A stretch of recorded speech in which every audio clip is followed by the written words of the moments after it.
என்ன போல ஒரு காவல் தெய்வம் இருக்கும். இருக்கா?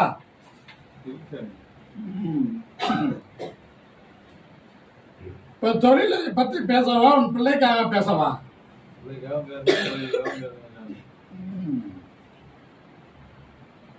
தொழில உன்னுடைய பணியில மேலவங்க வைத்து நீல பணியை அமைத்து பொருளாதாரத்தை உயர்த்தி கொடுக்கணும். உன் தொழில இல்லைங்காம ஓடணும், மேலும் மேலும் அமைத்து தரணும்.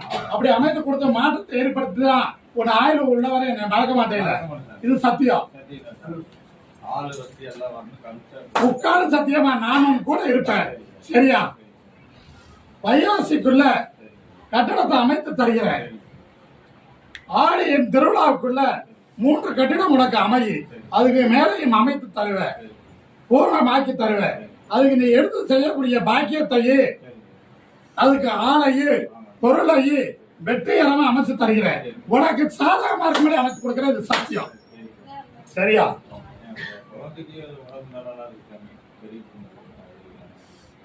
அவளை என்னிடம் கூட்டிட்டு வர முடியுமா? என்னிடம் கூட்டிட்டு வா, அதை நான் தீர்த்து கொடுத்துறேன்.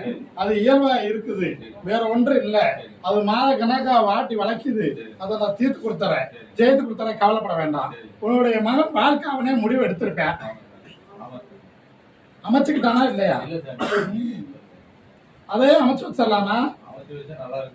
எந்த பிரச்சனையும் வராது. சரியா? ஜாதகத்தை பார்க்க கூடாது, பொருத்தம் கேட்க கூடாது. முருகன் குடும்பத்தோடு இருக்கும் வள்ளி தெய்வானை சன்னதியில வைத்து திருப்போட்டாலாம் அமைச்சு கொடுத்தறேன். செல்வாக்கா இருக்கும், கவலைப்பட வேண்டாம். வேற என்ன கேட்கிற?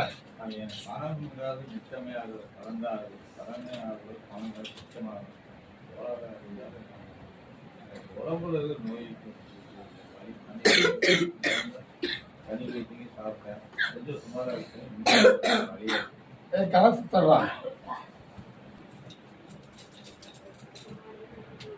தான் நான் படம் வச்சுக்கோ. இதுல இருந்து பொருளாதாரம் உயரும், செல்வாக்கு உண்டாகும்.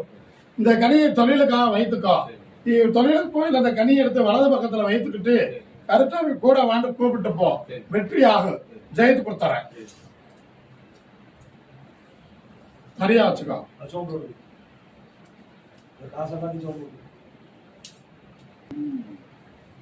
வேற என்ன கேக்குற?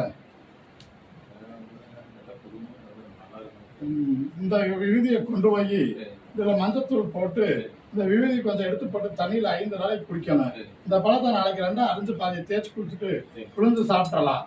பூர்ணமாக இந்த கறியை கொண்டு வீட்டுல நிலவாழ மண்ண கட்டிடு. வெற்றி உண்டாகும், ஜெயித்து கொடுத்தால.